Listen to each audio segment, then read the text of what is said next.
పట్టాభిషేకానికి వారంలో ముహూర్తం.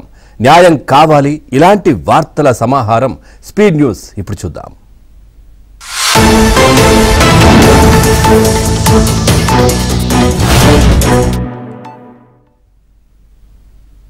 సీఎం జగన్ నోట నిర్వేదం మొదలైంది. సీఎం జగన్ లో నిరాశ మొదలైంది. వై నాట్ 175 అంటూ ఊరు వాడ ఊదరగొట్టిన సీఎం జగన్ తొలిసారిగా నిరాశాపూరిత స్వరం వినిపించారు. 56 నెలలుగా అధికారంలో ఉన్నట్లు తెలియజేశారు. ఎలాంటి విచారం లేనప్పటికీ ఇప్పటికిప్పుడైనా సంతోషంగా దిగిపోతా అని వ్యాఖ్యానించారు. ఇక బటన్ నొక్కిన ప్రతిసారి సొంత పత్రికకు కోట్ల రూపాయలతో ప్రకటనలు గుమ్మరిస్తున్న జగన్ తాజాగా ప్రజాధనంతో మరో ప్రచార జాతరకు శ్రీకారం చుట్టారు. 4 కోట్ల ఖర్చుతో తిరుపతిలో ఎడ్యుకేషన్ సమ్మిట్ పేరిట చర్చా వేదిక ఏర్పాటు చేశారు. ఈ చర్చా కార్యక్రమం ఏర్పాటు చేసిన ఛానల్కే 3.50 కోట్లు చెల్లించినట్లు సమాచారం. ప్రభుత్వ ఇమేజ్ బిల్డప్ కోసం టైమ్స్ గ్రూప్ కు 25 కోట్లు సమర్పించిన జగన్ ఇప్పుడు ఇండియా టుడే ఛానల్తోనూ అదే తరహా డీల్ కుదుర్చుకున్నారు. ఇక రెండో రోజు జరిగిన ఎడ్యుకేషన్ సమ్మిట్ లో సీఎం జగన్ పాల్గొన్నారు. సీనియర్ జర్నలిస్ట్ రాజ్దీప్ సర్దేశాయ్ ఈ కార్యక్రమాన్ని నిర్వహించారు. సుమారు గంట పాటు సాగిన చర్చలో దాదాపు 25 నిమిషాలు రాజకీయ అంశాలకు కేటాయించారు. ముందే అన్నట్లుగా ఈ ప్రశ్నోత్తరాలు సాగడం మరో విశేషం. మీరు మళ్లీ అధికారంలోకి వస్తారా అని రాజ్దీప్ సర్దేశాయ్ ప్రశ్నించగా వాస్తవం కంటే ఆశ నమ్మకం బలమైందని జగన్ వ్యాఖ్యానించారు. 56 నెలలుగా అధికారంలో ఉన్నాను, నేను బెటర్ గానే చేశారని అనుకుంటున్నారని తెలియజేశారు. ఇక ఇప్పటికిప్పుడైనా సంతోషంగా దిగిపోతా అంటూ ఎన్నికల ముందు ఓటమి స్వరం వినిపించారు. వైసీపీ కోటకు బీటలు వారుతున్నాయి. ఆ పార్టీలో ఎంపీలు ఎమ్మెల్యేలకు భ్రమలు తొలగిపోతున్నాయి. జనంలో తీవ్ర వ్యతిరేకతను మూటగట్టుకుంటున్న వైసీపీలో కొనసాగితే ప్రజలతో తమ సంబంధాలు తెగిపోతాయనే భయంతో ఒక్కొక్కరు పార్టీ నుంచి వైదొలుగుతున్న పరిస్థితి. ఇక పార్టీ ఎంపీలు ఎమ్మెల్యేలకు తొలగుతున్న భ్రమలు ఇప్పటికే గుడ్ బై చెప్పిన కర్నూలు, మచిలీపట్నం ఎంపీలు, మంగళగిరి, రాయదుర్గం ఎమ్మెల్యేలు తాజాగా నరసరావుపేట ఎంపీ శ్రీకృష్ణదేవరాయలు రాజీనామా చేశారు. ఎంపీ మాగుంట వరుసలో మరో 4 ఎమ్మెల్యేలు, ఒక ఎమ్మెల్సీ టాటా చెప్పేందుకు సిద్ధమవుతున్నారు. గందరగోళానికి తెరదించేందుకే పార్టీకి ఎంపీ పదవికి రాజీనామా చేస్తున్నా అని వైసీపీ నరసరావుపేట ఎంపీ లావు శ్రీకృష్ణదేవరాయలు ఇప్పటికే ప్రకటించారు. వైసీపీ నెలకొన్న అనిశ్చితికి ఈ ఎంపీ చేసిన వ్యాఖ్యలు అద్దం పడుతున్నాయి.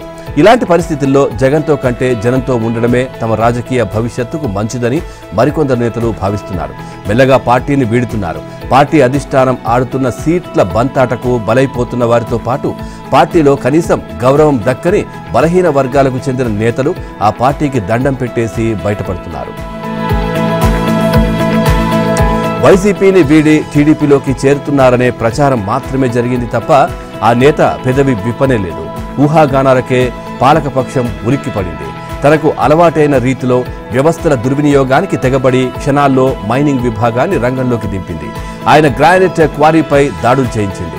వైసీపీలో ఉంటే ఓకే, లేకపోతే వేధింపులు తప్పవని తద్వారా బెదిరించింది. శాప్ నెట్ చైర్మన్ మొన్నటి వరకు బాపట్ల జిల్లా అద్దంకి వైసీపీ ఇన్ఛార్జిగా ఉండి ప్రస్తుతం అదే పార్టీలో కొనసాగుతున్న బాచిన కృష్ణ చైతన్య విషయంలో వైసీపీ నాయకత్వం వ్యవహరిస్తున్న తీరు ఆ పార్టీలోనే కలకలం రేపుతోంది.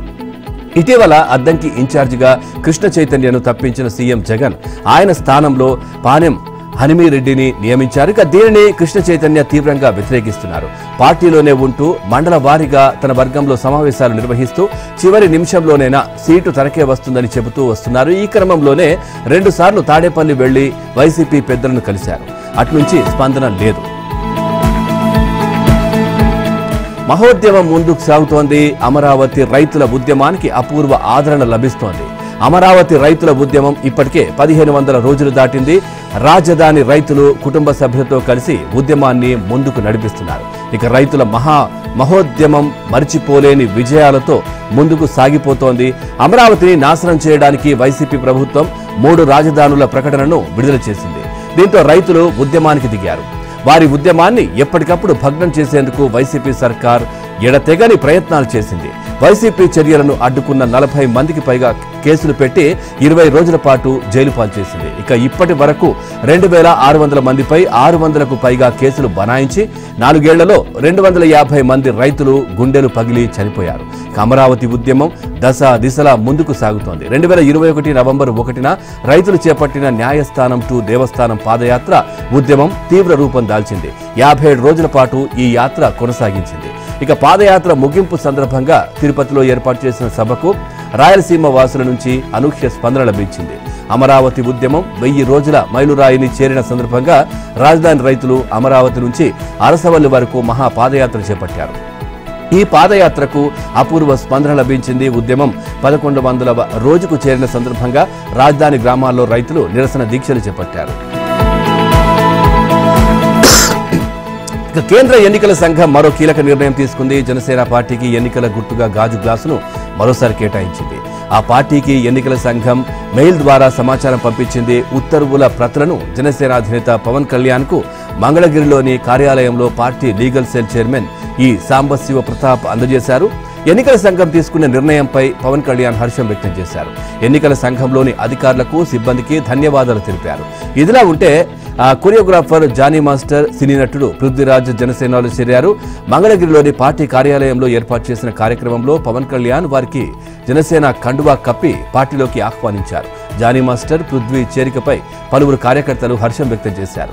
ఎన్నికలు సమీపిస్తున్న తరుణంలో పార్టీ గెలుపు కోసం కృషి చేయాలని, పార్టీ విధానాలు, సిద్ధాంతాలను ప్రజల్లోకి తీసుకువెళ్లాలని ఈ సందర్భంగా పవన్ వారికి సూచించారు. ఇటీవల పవన్ కళ్యాణ్ నటించిన బ్రో చిత్రంలో పృథ్వీరాజ్ మంత్రి అంబటి రాంబాబు తరహాలో నృత్యం చేయడం సినీ రాజకీయ వర్గాల్లో హాట్ టాపిక్ గా మారింది. పిసిసి అధ్యక్షురాలు షర్మిల కీలక వ్యాఖ్యలు చేశారు. ఏపీలో పార్టీలు బీజేపీతో కుమ్ముక్కు రాజకీయాలు చేస్తున్నాయని షర్మిల ఆరోపించారు. విశాఖలో కాంగ్రెస్ కార్యకర్తల సమావేశంలో ఆమె మాట్లాడారు. మరోసారి జగన్ పై విమర్శలు గుప్పించారు. ప్రతిపక్ష నేతగా హోదాపై పోరాటాలు చేసిన జగన్ అధికారంలోకి వచ్చాక రాష్ట్ర ప్రయోజనాలను బీజేపీ వద్ద తాకట్టు పెట్టారని విమర్శించారు. కాంగ్రెస్ అగ్రనేత రాహుల్ గాంధీ నేతృత్వంలో ఉక్కు కర్మాగారం ప్రైవేటు పరం కాకుండా చూసి నిర్వాసితులు, కార్మికులకు అండగా ఉంటామని షర్మిల పేర్కొన్నారు. విశాఖ కూర్మన్నపాలెంలో ఉక్కు కార్మికుల దీక్షా శిబిరాన్ని సందర్శించి సంఘీభావం తెలిపారు. ప్రైవేటీకరణకు వ్యతిరేకంగా కాంగ్రెస్ పార్టీ పోరాడుతుందన్నారు. గంగవరం పోర్ట్ రాష్ట్ర ప్రభుత్వానికి వాటా ఉండాలని అప్పట్లో వైఎస్ రాజశేఖర రెడ్డి భావించారు. ఆయన ప్రణాళిక అమలై ఉంటే మరో 15 ఏళ్లకు ఆ పోర్టు ప్రభుత్వం చేతికి వచ్చేదన్నారు. ఆయన తనయుడైన వైఎస్ జగన్ 70,000 కోట్ల విలువ చేసే ప్రజల ఆస్తిని కేవలం 600 కోట్లకు అదానికి అప్పగించారని షర్మిల ఆరోపించారు. వైసీపీ ప్రభుత్వమే పెద్ద దొంగ అని షర్మిల ధ్వజమెత్తారు. గతంలో టీడీపీ అందరికీ తెలిసేలా పొత్తు పెట్టుకుంటే వైసీపీ తెర వెనుక రాజకీయాలు నడుపుతోందన్నారు. బీజేపీతో కుమ్ముక్కై రాష్ట్రాన్ని సర్వనాశనం చేస్తోందని ధ్వజమెత్తారు. ప్రత్యేక హోదా కోసం నిరాహార దీక్షలు చేసిన జగన్ అధికారంలోకి వచ్చాక మాట వరుసకైనా బీజేపీని నిలదీయలేదన్నారు. నిజం గెలవాలి యాత్ర ఉమ్మడి తూర్పు గోదావరి జిల్లాలో నిర్వహించారు. చంద్రబాబు సతీమణి నారా భువనేశ్వరి ఆధ్వర్యంలో ఈ కార్యక్రమం కొనసాగింది. స్కిల్ డెవలప్మెంట్ కేసులో చంద్రబాబు అరెస్టును తట్టుకోలేక మరణించిన వారి కుటుంబాల్ని ఆమె పరామర్శించారు. జగన్పేట మండలం గుర్రంపాలెంలో టీడీపీ కార్యకర్త పడాల వీరబాబు కుటుంబాన్ని భువనేశ్వరి ఓదార్చారు. కుటుంబ సభ్యులు యోగక్షేమాలను ఆమె అడిగి తెలుసుకున్నారు. అనంతరం ఆర్థిక సాయం కింద 3 లక్షల చెక్కును అందజేశారు. ఇవాళ తుని, కాకినాడ నియోజకవర్గాల్లోనూ భువనేశ్వరి పర్యటించనున్నారు. పి గన్నవరం, అమలాపురం, రాజోలు, మండపేటలో భువనేశ్వరి పర్యటిస్తారు. రేపు అనపర్తి, నిడదవోలు, కొవ్వూరు, రాజానగరం అసెంబ్లీ నియోజకవర్గాల్లో ఆమె పర్యటన ఉంటుందని టీడీపీ వర్గాలు తెలిపాయి.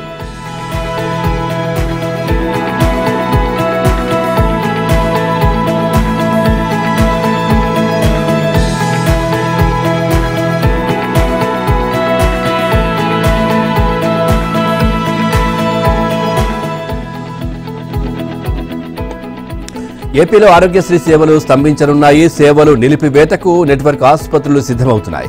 ఈ రోజు నుంచి సేవలు నిలిపివేయడానికి సిద్ధమవుతున్నాయి. ఈ పథకం కింద నెట్వర్క్ ఆసుపత్రులకు ఏపీ సర్కారు సుమారు 1000 కోట్ల మేర బకాయిలు చెల్లించాల్సి ఉంది. గతేడాది డిసెంబర్ 31 లోపు బకాయిలు చెల్లిస్తామని రాష్ట్ర వైద్యారోగ్య శాఖ హామీ ఇచ్చింది. ఇప్పటి వరకు బకాయిలు చెల్లించకపోవడంతో సేవలు నిలిపివేయాలని నిర్ణయించినట్లు సమాచారం. గతేడాది డిసెంబర్ 29 నుంచి సేవలు నిలిపివేస్తున్నట్లు గత కొంతకాలం కింద నోటీసులు ఇచ్చింది. వెంటనే చర్యలు జరిపిన ప్రభుత్వం సమస్యలు పరిష్కరిస్తామని హామీ ఇచ్చింది. ఇక ప్రభుత్వం మాట నమ్మిన ఆసుపత్రుల యాజమాన్యం సంఘం సమ్మె విరమించుకుంది. 20 రోజులుగా ప్రభుత్వంతో నాటి హామీల అమలుపై చర్చలు జరుగుతున్నా ప్రభుత్వం నుంచి సానుకూలమైన హామీ ఆసుపత్రులకు లభించలేదు.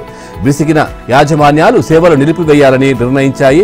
ఇక నేటి నుంచి మొత్తం సేవలు నిలిపివేస్తున్నట్లు ప్రకటించాయి. ప్రస్తుతం అడ్మిషన్లలో ఉన్న రోగులకు మాత్రం యథావిధిగా ఆరోగ్య సేవలు కొనసాగిస్తారు. శస్త్రచికిత్సల ప్యాకేజీలు పెంచాలని, బిల్లులు బకాయిలు లేకుండా వెంటనే విడుదల చేయాలని, ఆసుపత్రులు ట్రస్ట్ మధ్య ఉన్న సమస్యలు పరిష్కారానికి ప్రత్యేక కమిటీ ఏర్పాటు చేయాలని ఆసుపత్రి యాజమాన్యాలు డిమాండ్ చేస్తున్నాయి.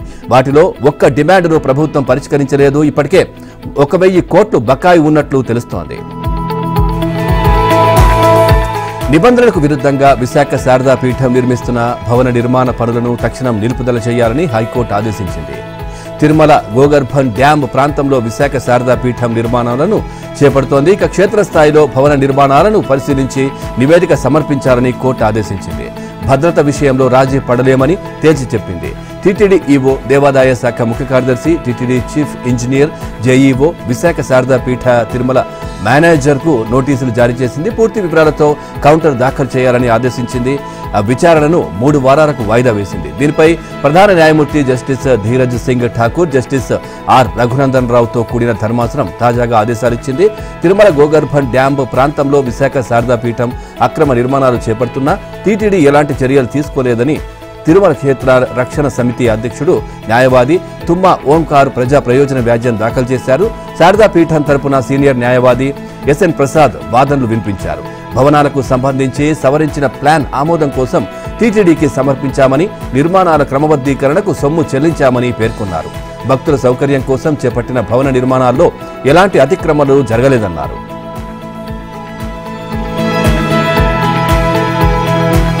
మహాకుంభాభిషేకంపై హైకోర్టు కీలక వ్యాఖ్యలు చేసింది. శ్రీశైలంలో మహాకుంభాభిషేకం ఇతర క్రతువుల నిర్వహణకు వారం రోజుల్లో ముహూర్తం ఖరారు చేయాలని దేవాదాయ శాఖ కమిషనర్కు సూచించింది. ముహూర్తం ఖరారు చేసేందుకు 7 నెలల సమయం తీసుకోవడంపై అభ్యంతరం వ్యక్తం చేసింది. ముహూర్తం నిర్ణయించేందుకు ఎవరెవరిని సంప్రదిస్తారని ప్రశ్నించింది. ఇప్పటివరకు ఎంతమంది సలహా తీసుకున్నారని నిలదీసింది. శ్రీశైలం కమిషనర్పై హైకోర్టు ఘాటు వ్యాఖ్యలు చేసింది. సాధ్యమైనంత త్వరగా సంప్రదింపుల ప్రక్రియ పూర్తి చేయాలని సూచించింది. మహాకుంభాభిషేకం ముహూర్తం ఖరారు చేసి వివరాలను కోర్టు ముందు ఉంచాలని ఆదేశించింది. విచారణను 2 వారాలకు వాయిదా వేసింది. ఈ మేరకు ప్రధాన న్యాయమూర్తి justice Dheeraj Singh Thakur, justice R Raghunandan రావుతో కూడిన ధర్మాసనం ఆదేశాలిచ్చింది. శ్రీశైలంలో మహాకుంభాభిషేకం ఇతర కార్యక్రమాల నిర్వహణను వాయిదా వేస్తూ దేవాదాయ శాఖ కమిషనర్ తీసుకున్న నిర్ణయాన్ని సవాల్ చేస్తూ అఖిల భారత వీరశైవ ధార్మిక ఆగమ పరిషత్ చైర్మన్ సంగాల సాగర్ ప్రజా ప్రయోజన వ్యాజ్యం దాఖలు చేశారు. ఈ వ్యాజ్యంపై గతేడాది మే నెలలో విచారణ జరిపిన ధర్మాసనం ముహూర్తం తిరిగి ఖరారు చేయాలని దేవాదాయ శాఖ ముఖ్య కార్యదర్శి, కమిషనర్, శ్రీశైలం దేవస్థానం ఈవోను ఆదేశించింది. కోడికత్తి శ్రీను బయటకు రానివ్వకుండా సీఎం జగన్ కుట్రలు చేస్తున్నారని పలువురు అభిప్రాయపడ్డారు. విజయవాడలో జరిగిన రౌండ్ టేబుల్ సమావేశంలో వారు మాట్లాడారు.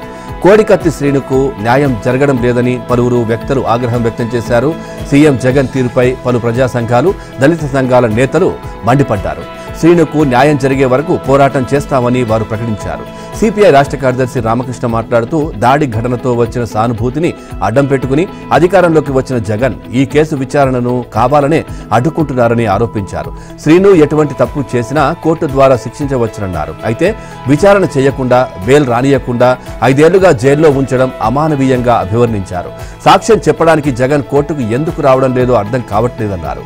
నిందితుడు 5 ఏళ్లు జైల్లో ఉంటే ఎంతవరకు న్యాయమని పలువురు వ్యక్తులు ప్రశ్నించారు. జనసేన నేత పోతిన మహేష్ మాట్లాడుతూ వివేకానందరెడ్డి హత్యలో ప్రమేయం ఉన్న వారికి సిబిఐ కోర్టు బెయిల్ ఇచ్చినప్పటికీ జగన్ డైరెక్షన్లో పనిచేసిన జనపల్లి శ్రీనుకు మాత్రం బెయిల్ ఎందుకు ఇవ్వడం లేదని ప్రశ్నించారు. 13 ఈడీ కేసులు, కోర్టులు దోపిడీ చేసిన వారికి 16 నెలల్లోనే బెయిల్ వచ్చిందన్నారు. జగన్ రాజకీయ కుట్రతో పావుగా మారిన వ్యక్తికి 5 ఏళ్లైనా బెయిల్ రాకపోవడం అన్యాయమన్నారు. ప్రజల సొమ్ముతో వైసీపీ సర్కార్ జల్సాలు చేస్తోంది. ప్రజా సొమ్ముతో వైసీపీ ఎన్నికల ప్రచారం చేపడుతోంది. ప్రభుత్వ కార్యక్రమాల, పథకాల అమలు ముసుగులో పార్టీ ప్రచారం చేసుకుంటోంది. వైసీపీ అధికారంలోకి వచ్చినప్పటి నుంచి సొంత ప్రయోజనం కోసం వచ్చే ఎన్నికల్లో గెలవడం కోసం ప్రభుత్వాన్ని అన్ని విధాలుగా వాడుకుంటోంది. తాజాగా డ్వాక్రా గ్రూప్తో ఏర్పాటు చేసిన సమావేశం ఈ విషయాన్ని రుజువు చేసింది. జగన్ ఆసరా పథకం కింద డ్వాక్రా గ్రూపులకు నగదు బదిలీ చేస్తూ బటన్ నొక్కారు. ప్రతి మండలంలో డ్వాక్రా గ్రూప్ సభ్యులందరినీ ఒకచోట చేర్చి ఎమ్మెల్యేగా పోటీ చేయబోయే ఇన్ఛార్జ్తో చెక్కుల పంపిణీకి రంగం సిద్ధం చేశారు. అన్ని జిల్లాల డిఆర్డీఏ పీడీలకు ఈ మేరకు ఆదేశాలు అందించినట్లు సమాచారం. అందుకోసం ప్రతి మండలానికి 10 లక్షల చొప్పున సమకూరుస్తున్నట్లు తెలుస్తోంది. సొంత పార్టీ ప్రచారం కోసం వైసీపీ సర్కార్ కోట్లాది రూపాయల ప్రభుత్వ సొమ్ము దుర్వినియోగం చేస్తున్నారనే విమర్శలున్నాయి. వైసీపీ కార్యకర్తలను వాలంటీర్లుగా నియమించి ప్రభుత్వ ఖజానా నుంచి వేతనాలు చెల్లిస్తున్నారు. వారిని వైసీపీ ఎన్నికల సేవల కోసం వినియోగించుకుంటున్నారు. ఒక్క జగన్ బటన్ నొక్కుడు కార్యక్రమాల ప్రచారం కోసం ప్రకటనల కోట్లు ఖర్చు చేస్తున్నారు.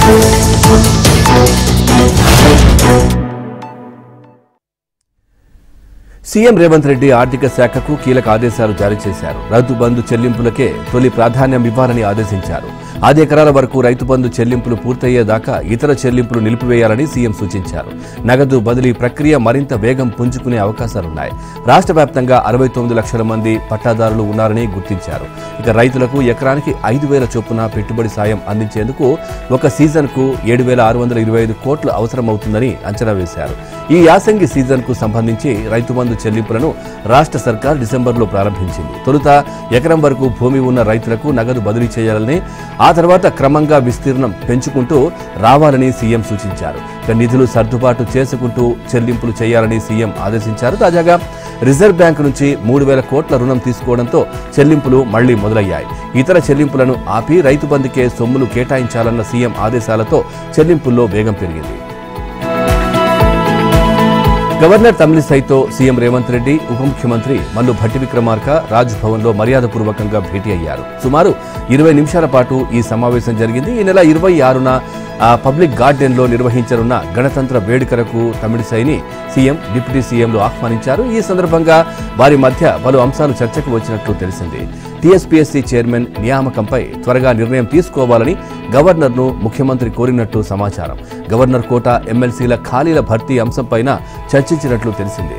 ఉద్యోగాల భర్తీ ప్రక్రియను ముందుకు తీసుకువెళ్లాలని భావిస్తున్న ప్రభుత్వం 2 రోజుల క్రితమే టీఎస్పీఎస్సీ చైర్మన్ నియామక ఫైల్ను పంపించింది. దానికి సత్వర ఆమోదం తెలపాలని సీఎం, డిప్యూటీ సీఎం గవర్నర్కు విజ్ఞప్తి చేసినట్టు తెలిసింది. ఆ ప్రక్రియ ముగిసిన వెంటనే సభ్యులకు సంబంధించిన జాబితాను పంపిస్తామని చెప్పినట్లు సమాచారం.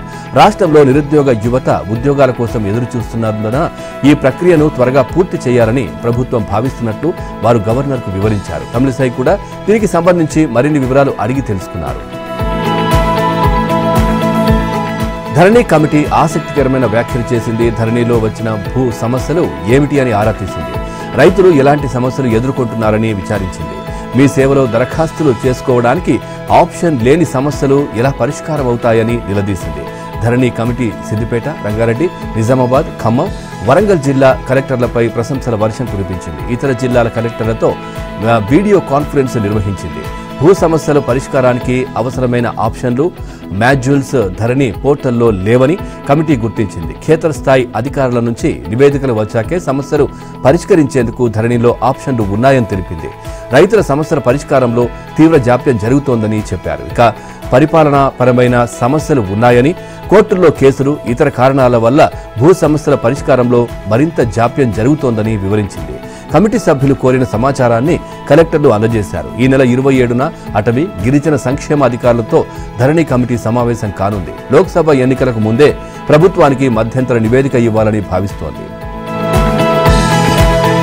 గవర్నర్ కోటాలో 2 ఎమ్మెల్సీల భర్తీకి మార్గం సుగమమైంది. గత ప్రభుత్వం అసెంబ్లీ ఎన్నికలకు ముందు గవర్నర్ కోటాలో దాసోజు శ్రవణ్, కుర్మ సత్యనారాయణను ఎమ్మెల్సీలుగా నామినేట్ చేయాలని గవర్నర్కు సిఫార్సు చేసింది. వారికి ఆయా రంగాల్లో గుర్తించదగ్గ ప్రత్యేకతలు, నైపుణ్యాలు లేవంటూ గతేడాది సెప్టెంబర్ 9న వారి అభ్యర్థిత్వాన్ని గవర్నర్ తిరస్కరించారు. ఇక గవర్నర్ నిర్ణయాన్ని సవాల్ చేస్తూ దాసోజు శ్రవణ్, కుర్ర సత్యనారాయణ హైకోర్టును ఆశ్రయించారు. ఈ పిటిషన్లపై chief justice Alok Aradhe, justice Jukanti Anil Kumar ధర్మాసనం మరోసారి విచారణ చేపట్టింది. పిటిషనర్ల తరపు సీనియర్ న్యాయవాదులు ఇక దీనికి సంబంధించి కేసు వాదించారు. ఇక గవర్నర్ కార్యదర్శి 600 పేజీల కౌంటర్ దాఖలు చేశారని గుర్తు చేశారు. ఈ వ్యవహారంలో ఆ తుది తీర్పు వెలువడేదాకా గవర్నర్ కోటాలో ఎమ్మెల్సీల భర్తీ ప్రక్రియ చేపట్టకుండా స్టే ఇవ్వాలని కోరారు. గవర్నర్ సైతం హైకోర్టును గౌరవిస్తూ ఇటీవల పారదర్శకంగా వ్యవహరించారు. కేసులు తేలే వరకు ప్రభుత్వం నుంచి ఎమ్మెల్సీ ప్రతిపాదనలను తీసుకోబోమని ధర్మాసనం దృష్టికి తీసుకువచ్చారు. గవర్నర్ కార్యదర్శి తరపున సీనియర్ న్యాయవాది అశోక్ ఆనంద్ కుమార్ వాదనలు వినిపించారు. ఫిబ్రవరి 8న లిఖిత పూర్వకంగా అభ్యంతరాలను దాఖలు చేయాలని అడ్వకేట్ జనరల్ సుదర్శన్ రెడ్డికి సూచించారు. ఇక పూర్తి స్థాయి వాదనలతో సిద్ధంగా ఉండాలని గవర్నర్ కార్యదర్శి పిటిషనర్ల తరపు న్యాయవాదులకు సూచించింది. ఇక హైకోర్టు తాజా వ్యాఖ్యలతో గవర్నర్ కోటా ఎమ్మెల్సీల భర్తీలో అడ్డంకులు తొలగినట్లయింది. బీఆర్ఎస్ వర్కింగ్ ప్రెసిడెంట్ కేటీఆర్ కీలక వ్యాఖ్యలు చేశారు. తొందరలోనే కేసీఆర్ ను మళ్లీ సీఎంను చేద్దామన్నారు. కాంగ్రెస్ అధికారంలోకి వస్తుందని ఆ పార్టీ నాయకులు కలలో కూడా అనుకోలేదన్నారు.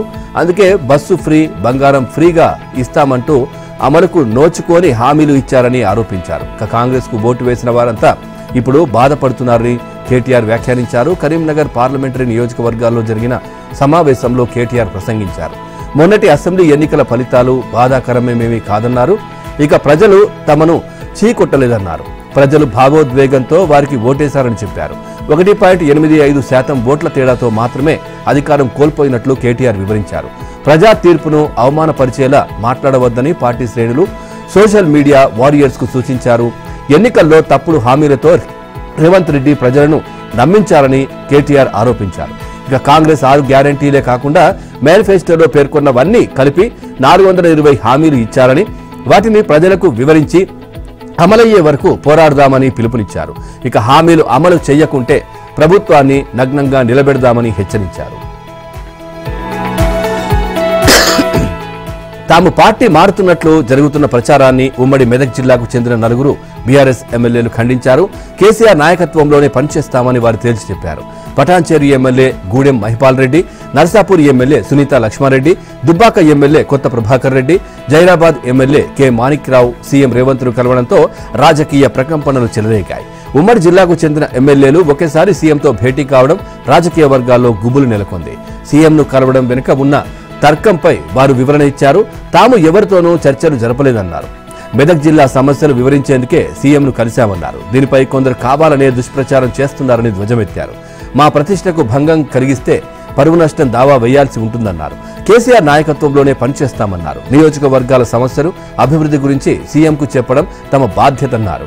సీఎంతో కలిసి మెదక్ జిల్లా సమస్యలను తెలియజేశామన్నారు. ఇక మంత్రులు కోమటిరెడ్డి వెంకటరెడ్డి, ఉత్తమ్ కుమార్ రెడ్డిని కలిసి సమస్యలు పరిష్కరించాలని కోరినట్లు వారు చెప్పారు. తెలంగాణ ఉద్యమం ఆరంభం నుంచి బీఆర్ఎస్లోనే ఉన్నామని వారు తెలిపారు. తెలంగాణలో నిర్మిస్తున్న 11 జాతీయ రహదారుల ప్రాజెక్టులకు 4048 హెక్టార్ల భూమిని కేటాయించాలని కేంద్ర పర్యాటక సాంస్కృతిక వ్యవహారాల శాఖ మంత్రి కిషన్ రెడ్డి తెలంగాణ ప్రభుత్వాన్ని కోరారు. భారతమాల పరియోజన కింద కేంద్ర ప్రభుత్వం ఆ ప్రాజెక్టులను నిర్మిస్తోందన్నారు. హైదరాబాద్ చుట్టూ 26,000 కోట్లతో 350 కిలోమీటర్ల పొడవునా నిర్మించే రీజనల్ రింగ్ రోడ్ను అవసరమైన భూసేకరణకు రాష్ట్ర ప్రభుత్వం తన వాటా కింద 50% మొత్తాన్ని వెంటనే జమ చేయాల్సి ఉందని వివరించారు.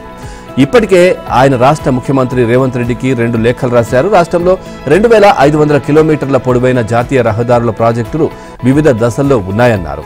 32,386 కోట్ల అంచనా వ్యయంతో నిర్మిస్తున్న 751 కిలోమీటర్ల పొడవైన 11 రహదారులకు 4,332 హెక్టార్ల భూమి అవసరం ఉందని అంచనా వేశారు. ఇప్పటి వరకు రాష్ట్ర ప్రభుత్వం 284 హెక్టార్లు మాత్రమే సేకరించి జాతీయ రహదారుల అభివృద్ధి సంస్థకు అప్పగించిందని కిషన్ రెడ్డి తెలిపారు. ఇంకా 4,048 హెక్టార్ల సేకరించి ఇవ్వాల్సి ఉందన్నారు.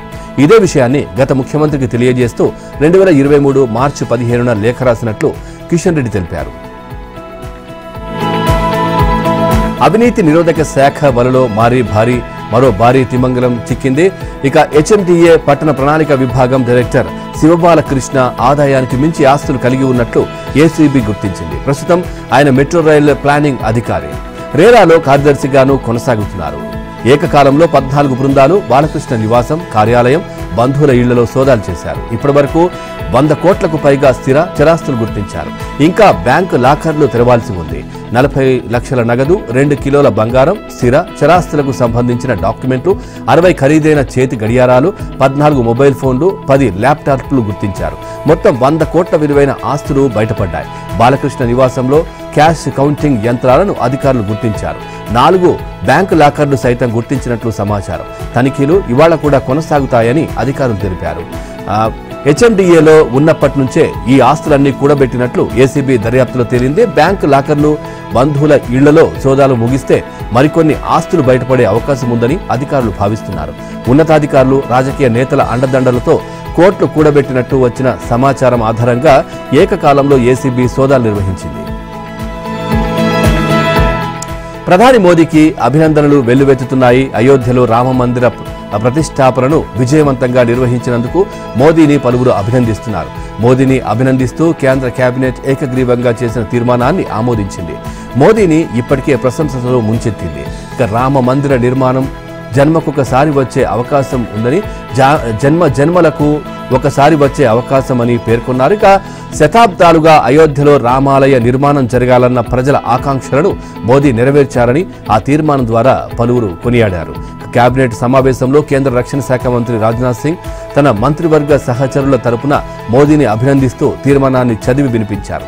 దేశంలో కేబినెట్ మినిస్టర్ సిస్టమ్ మొదలైనప్పటి నుంచి ఎన్నో చారిత్రక నిర్ణయాలు తీసుకున్నట్లు చెప్పారు. ప్రధాని మోదీ సారథ్యంలో అయోధ్యలో విజయవంతంగా రామాలయ నిర్మాణంతో పాటు ప్రాణ ప్రతిష్ఠ నిర్వహించడం చరిత్రలోనే ప్రముఖంగా నిలిచిపోతుందన్నారు. 1947లో దేశానికి స్వాతంత్ర్యం వచ్చినప్పటికీ దేశ ఆత్మ ప్రాణ ప్రతిష్ఠ 2024 జనవరి 22న జరిగిందని రాజ్నాథ్ అభివర్ణించారు. ఇక మోదీకి అభినందనలు తెలుపుతూ కేబినెట్ ఏకగ్రీవ తీర్మానం చేసినట్టు కేంద్ర మంత్రి అనురాగ్ ఠాకూర్ తెలిపారు. అయోధ్యలో అదే రద్దీ కొనసాగుతోంది. నూతనంగా నిర్మించిన రామ మందిరానికి భక్తులు పోటెత్తుతున్నారు. బాలరాముడి దర్శనం కోసం బారులు తీరుతున్నారు. ఆలయం వెలుపల కిటకిటలాడుతున్న పొడవైన క్యూ లైన్లలో గంటల తరబడి నిరీక్షిస్తున్నారు. సామాన్య భక్తులకు దర్శనాలు ప్రారంభమైన తర్వాత వరుసగా రెండో రోజు తీవ్ర రద్దీ కొనసాగుతోంది. ఇక మధ్యాహ్నం వరకు దాదాపు 3 లక్షల మంది భక్తులు స్వామిని దర్శించుకున్నారు. ప్రాణ ప్రతిష్ఠ అనంతరం మొదటి రోజు సుమారు 5 లక్షల మంది ఆలయాన్ని సందర్శించారు.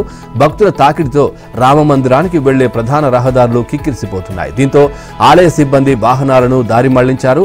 భక్తులు నడిచి వెళ్లడానికి కూడా అవకాశం లేకపోతోంది. భక్తుల కోసం మెరుగైన క్యూ వ్యవస్థను సిద్ధం చేశామని ఆలయ వర్గాలు తెలిపాయి. ప్రస్తుతం పరిస్థితి అదుపులోనే ఉందని శాంతి భద్రతల డీజీ ప్రశాంత్ కుమారి తెలిపారు. దర్శనాలు సాఫీగా సాగుతున్నాయని తెలిపారు. పబ్లిక్ ఫెసిలిటేషన్ సెంటర్తో పాటు దర్శనం అనంతరం భక్తులు ఆలయం బయటకు వెళ్లడానికి మరో మార్గాన్ని ఏర్పాటు చేశామని హోంశాఖ ముఖ్య కార్యదర్శి సంజయ్ ప్రసాద్ వివరించారు. రద్దీ నియంత్రణలో భాగంగా సుల్తాన్పూర్ నుంచి అయోధ్య మార్గంలో బస్సుల రాకపోకలు నిలిపివేసినట్లు యూపీ రాష్ట్ర రోడ్డు రవాణా సంస్థ ప్రకటించింది.